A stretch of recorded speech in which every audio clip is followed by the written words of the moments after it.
Assalamualaikum warahmatullahi wabarakatuh. Baiklah, kami dari kelompok 2 dalam mata kuliah Manajemen Layanan Khusus Pendidikan, yang mana pada kesempatan kali ini kami akan membahas tentang manajemen layanan rumah peribadatan sekolah dengan dosen pengampu yaitu Ibu Dr. Randa Anisah MPD dan juga Ibu Tia Ayuningrum MPD. Di sini kami dari kelompok 2, saya akan memperkenalkan anggota kelompok saya, yaitu yang pertama ada Mutia Rahma dengan NIM 200020111, yang kedua ada Sabrina dengan NIM 200020118, yang ketiga ada Vanessa Octavia dengan NIM 200020024, dan yang terakhir itu saya sendiri, Yulia Mu'arifatul Zahra dengan NIM 200020026. Nah, untuk penyampaian materi pertama, itu akan disampaikan oleh Vanessa Octavia. Pada Vanessa dipersilahkan. Terima kasih moderator. Saya akan membacakan materi yang pertama. Next slide. Pengertian layanan rumah peribadatan sekolah. Dalam Journal of Practice Learning and Educational Development yang disusun oleh Nur Hadiana tahun 2001, di setiap sekolah layanan rumah peribadatan sangat diperlukan. Layanan rumah peribadatan merupakan sebuah layanan yang diberikan oleh sekolah dengan maksud agar layanan tersebut bisa digunakan untuk beribadah maupun melaksanakan kegiatan keagamaan lainnya, serta bisa membentuk kerohanian bagi peserta didik khususnya dan pihak sekolah lain pada umumnya, agar bisa menjadi manusia yang baik dan beriman. Adanya sebuah layanan rumah peribadatan di sekolah sangat menunjang terhadap proses pembelajaran, mengingat bahwa pembelajaran bisa dilakukan di mana saja, termasuk salah satunya adalah di rumah peribadatan sekolah. Yang selanjutnya adalah masalah dan kebutuhan layanan rumah peribadatan sekolah. Dalam tesis yang disusun oleh Putra M.I. tahun 2019, optimalisasi masjid sebagai pusat pembinaan umat dan pusat pendidikan tidak mungkin dapat dikelola oleh satu atau sekelompok kecil orang, tetapi harus melibatkan semua komponen yang berada di sekitarnya, termasuk di dalam lingkungan sekolah. Masjid sekolah idealnya dapat menampung sekitar 400 orang. Untuk mendukung pelayanan terhadap siswa, masjid hendaknya dilengkapi dengan peralatan sound system yang memadai serta fasilitas audiovisual, sehingga jemaah dapat beribadah dengan baik dan khusyuk. Di beberapa sekolah, masjid tidak hanya diperuntukkan bagi siswa saja, tapi juga dapat digunakan oleh masyarakat sekitar yang ingin sholat berjamaah di masjid tersebut. Baiklah, itulah penyampaian materi dari saya kembalikan kepada moderator. Baik, terima kasih kepada Vanessa Octavia yang sudah menyampaikan materi. Penyampaian materi yang kedua akan disampaikan oleh rekan saya, yaitu Mutia Rahma. Kepada Mutia dipersilahkan. Baik, terima kasih moderator. Saya Mutia Rahman akan melanjutkan materi yang dibacakan oleh teman saya tadi. Yaitu materi selanjutnya yaitu tujuan dan fungsi layanan rumah peribadatan sekolah.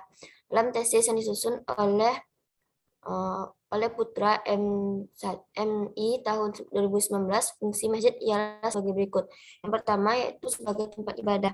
Sesuai dengan namanya, masjid adalah tempat sujud, maka fungsi utamanya sebagai tempat ibadah. Sebagaimana kita ketahui bahwa makna ibadah dalam Islam yaitu luas, menyangkut segala aktivitas, segala kehidupan yang ditujukan untuk memperoleh ridho Allah Subhanahu wa Ta'ala. Maka fungsi masjid ini dapat dikatakan yaitu sebagai tempat sholat dan juga sebagai tempat beribadah secara luas dengan ajaran Islam. Yang kedua yaitu sebagai tempat menuntut ilmu, yang mana masjid juga berfungsi sebagai tempat untuk belajar mengajar, khususnya ilmu agama yang merupakan fardu ain bagi umat Islam.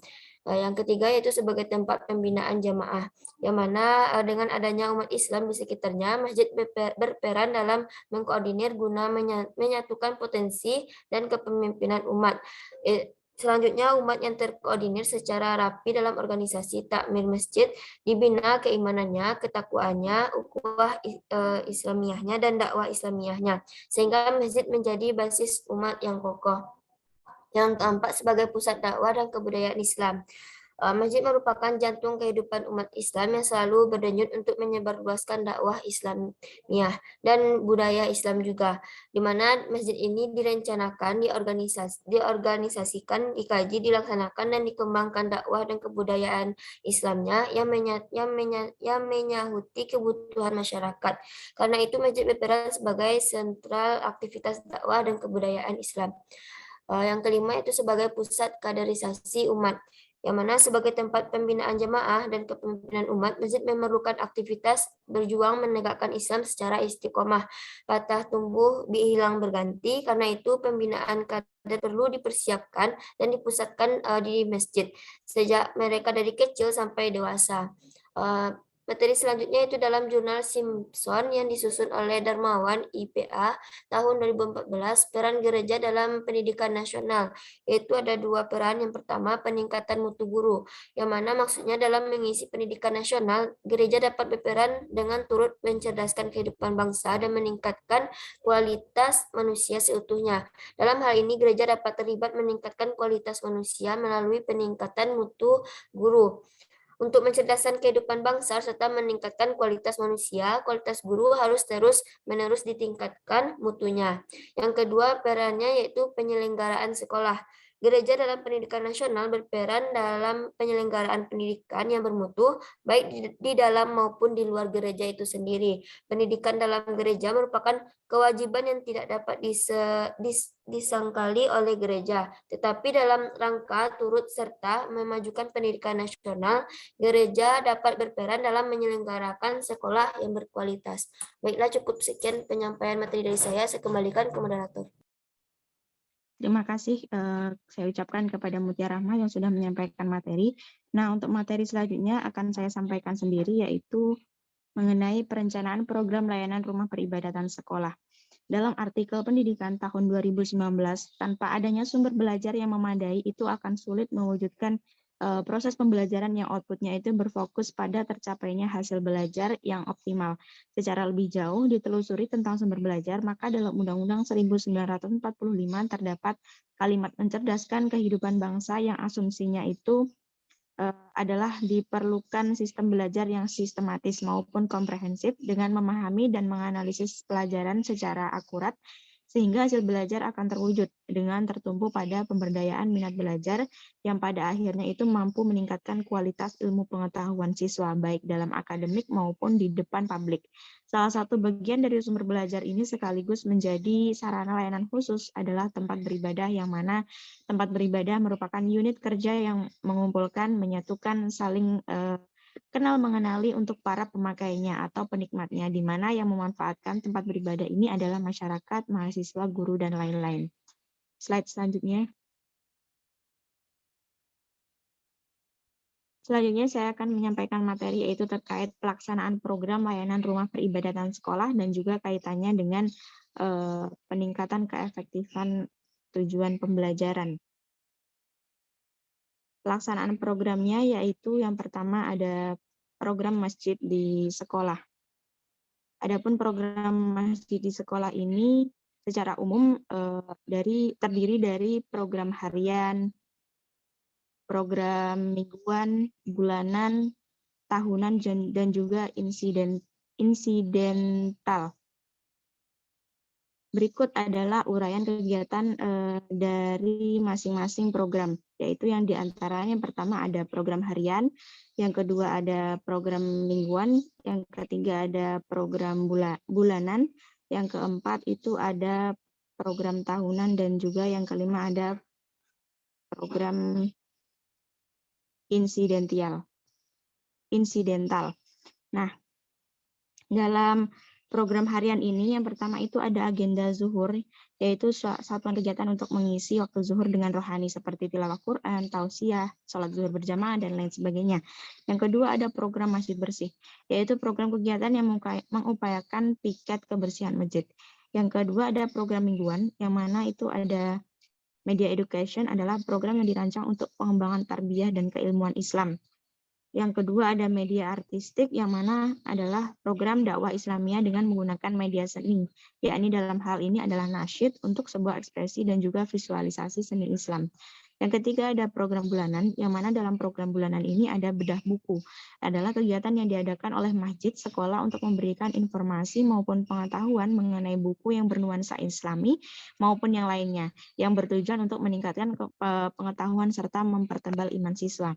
Yang kedua ada ceramah agama, yaitu kegiatan yang diadakan oleh masjid di mana pematerinya adalah guru agama di sekolah tersebut.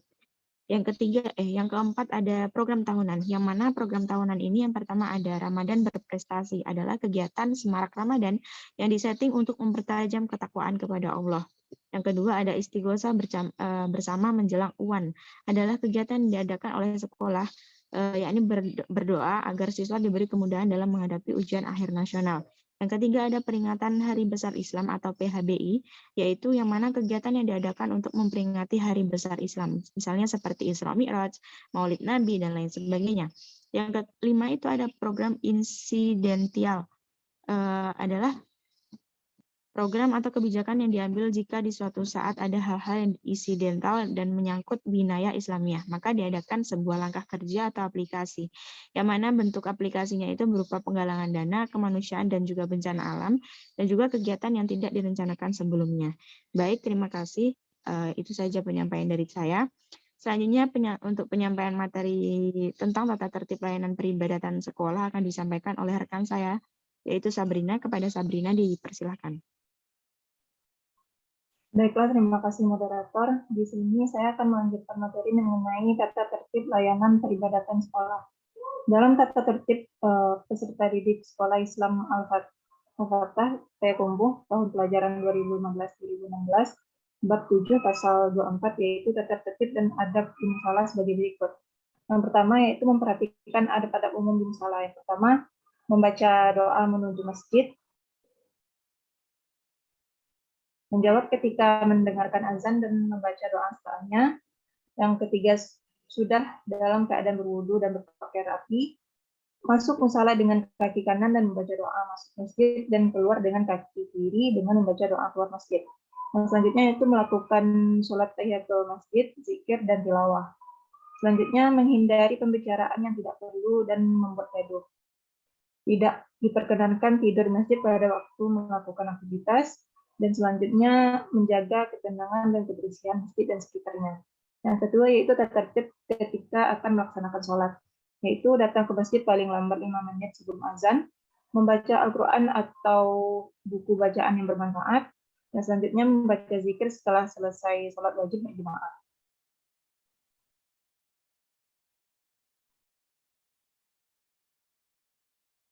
Next. Selanjutnya yaitu evaluasi program layanan peribadatan sekolah. Pengembangan kebiasaan peribadatan yang dilakukan secara terpadu melalui program pendidikan dan pembiasaan di sekolah. Kebiasaan siswa beribadah merupakan salah satu tanggung jawab besar dari kegiatan pendidikan. Oleh karena itu, penyelenggaraan pendidikan yang bermutu sangat penting untuk pengembangan peserta didik sebagai manusia yang bertakwa kepada Allah SWT, Tuhan Yang Maha Esa, berakhlakul karimah, cerdas, peduli, mandiri, dan bertanggung jawab.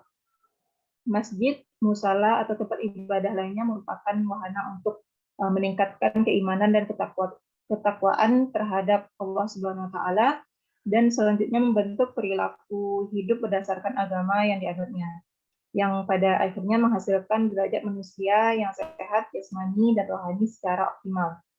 Hal ini sejalan dengan amanat yang dikehendaki Undang-Undang Nomor 20 Tahun 2003 tentang Sistem Pendidikan Nasional bab 2 pada pasal 3 bahwa pendidikan nasional berfungsi mengembangkan kemampuan dan membentuk watak serta peradaban yang bermartabat dalam rangka mencerdaskan kehidupan bangsa, bertujuan untuk berkembangnya potensi peserta didik agar menjadi manusia yang beriman dan bertakwa kepada Tuhan Yang Maha Esa, berakhlak mulia, sehat dan berilmu, cakap dan kreatif, mandiri, dan menjadi warga negara yang demokratis serta bertanggung jawab. Sekian materi dari saya kembalikan kepada moderator. Baik, terima kasih.